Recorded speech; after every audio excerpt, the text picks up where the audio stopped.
This is a very good video. The new Black Clover chapter has revealed many new things and confirmed a few of my predictions. The most interesting thing about this new chapter is undoubtedly the fact that Tabata after many years has again shown the land above the Spade Kingdom, thus confirming that this mysterious land actually exists. The first time this land was hinted at in Black Clover was when Tabata released the map of the continent of the Four Kingdoms at the beginning of the series and hid this land with a cloud, or rather the open gap above the Spade Kingdom. Tabata could have been telling us something like, this is something that you will see later in the story of Black Clover. And now, after half a decade, we have finally seen this land in the manga. In fact, this is the first time this land has been shown in the Black Clover manga itself. After all, the map, although official content, was not part of the manga itself. But now this land has actually been confirmed. The second time this land was hinted at was in one of the Black Clover openings, where it was shown how a dark force from above the Spade Kingdom spread to the entire continent of the Four Kingdoms. Is it the Dwarf Kingdom, or perhaps an even more dangerous force than Lucius Zogratis? Let's talk about it. If you end up liking this video, consider subscribing. Please enjoy this video. Let's go!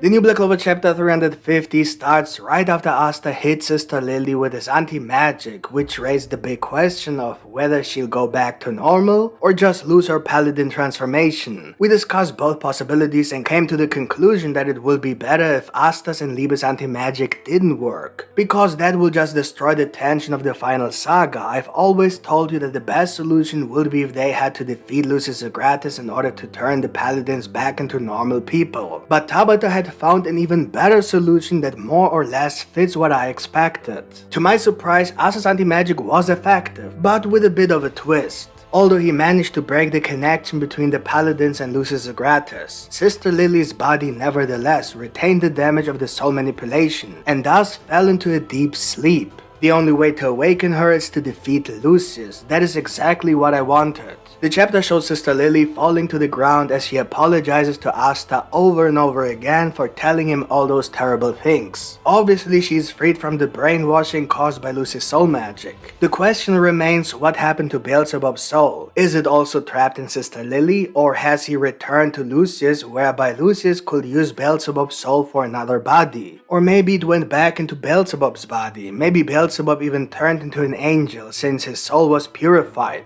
We don't know what exactly was affected by Asta's anti-magic. If nothing happened, what will happen to Beelzebub when Lucius dies? The point is that we can't be 100% sure that the danger from the devils will be gone after Lucius is defeated. We see Sister Lily's inner monologue in which she says that she became a nun because she wanted equality among people and was concerned about the kingdom's class system and the differences in magic. Basically, it's the same thing we have seen everywhere in Black Clover. Even in the land of the rising sun, Rio has talked about it, Julius has talked about it, and even Asta. Even the devils about the hierarchy in the underworld. That's clearly the main theme in Black Clover. But the church was no different, so Sister Lily ran away to a much smaller environment. The church and H. Sister Lily goes on to say that she at least wanted to save someone, and that's why she went to the orphanage. Then Ryu comes and tells her that Asta has gotten stronger since she saved him, and that now it's his turn to save her. Where the hell did Ryu come from? Honestly, I don't understand this man. He was able to stop two very strong Zeden attacks without a single scratch, even though both Zeden techniques were done with a katana, the sharpest sword there is. How come he didn't get hurt and didn't even look like he had any trouble doing that?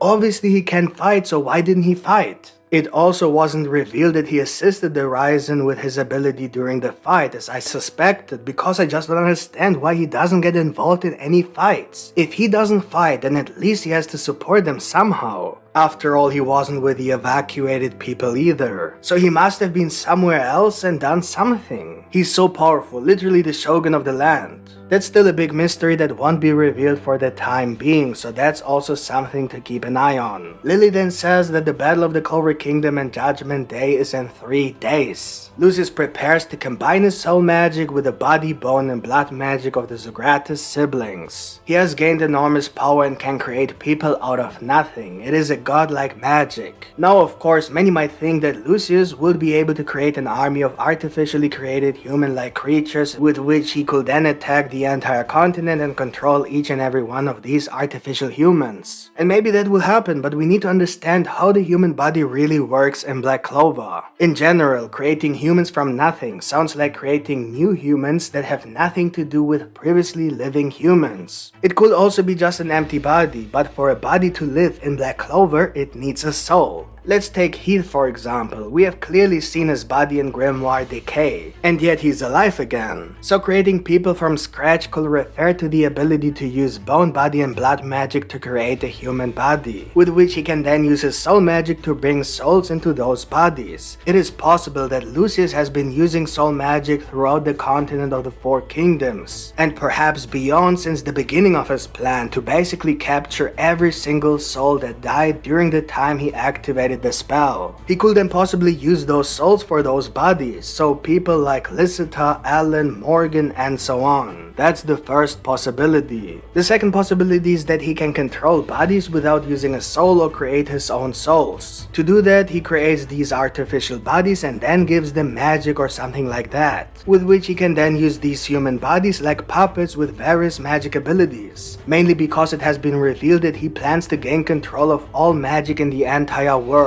However, this could also be interpreted as him simply wanting to control everyone and thus automatically gain control over all magic. But maybe he also found a way to steal other people's magic by manipulating their soul, because we know magic is connected to the soul, so it's part of his magic. That will fit with Asta's past. He grew up without magic. He would understand and sympathize the most with this whole situation where all people suddenly lose their magic. Maybe that even has something to do with why Asta himself has no magic. Maybe Lucius himself stole Asta's magic in the past. It will be crazy if Asta is Astaroth's son and inherited his time magic in human form, but Lucius stole his time magic using his soul manipulation, which is why it was not detected as devil magic by Damnatio for example, simply because it is not, it is human time magic. This would explain why Asta has no magic and why nobody recognized Julia's devil magic. Or maybe Asta is the reincarnation of Astaroth, maybe Asta together with Liebe. But take this with a grain of salt, it's just a random thought. Destroy the like button if you want to see a separate video about this theory. The more likes, the higher the chance that I will make a video about it. At the moment when Sister Lily reveals the plan to take control of all the magic in the world, we see Lucius Zogratis holding his hand over the earth. We don't see the land of the rising sun, which suggests that it is on the other side of the planet, but we do see the continent of the Four Kingdoms, which is clearly indicated by the shape of the continent. And here we come to the mysterious land above the Spade Kingdom. I already mentioned the basics in the intro, so I believe that it could be either the Dwarf Kingdom or something evil. First of all, we are in the final saga of Black Clover. We can't expect anything that extends the story by 500 more chapters, unless Black Clover is preparing a sequel series, maybe for monthly chapter release. This is something typical for a series like Black Clover. But if this land has something to do with the main story, then it must be directly related to the current plot, since we are now in the final maybe 150 chapters more or less. And it is a fact that the only race and group of people introduced in Black Clover but not yet revealed are the dwarves. So if we take the only land that has been hinted at but not revealed, and the only race that has been mentioned but not yet shown, then we just have to put one and one together and assume at least the probability that the dwarves live above the Spade Kingdom. It could be their kingdom. Maybe they are using some kind of magic to hide it so that the people who go there only see empty land and have no further interest. So it could be a hidden or invisible kingdom. There must be a reason why this land is not mentioned at all, especially the Spade Kingdom would have to be in contact with this land if there's anything there. Also, we have never seen Lucius mention anything about this land, even Ryu didn't say anything about it. So if there's something there, these people who live there have found a way to hide their magic and physical presence from the outside world.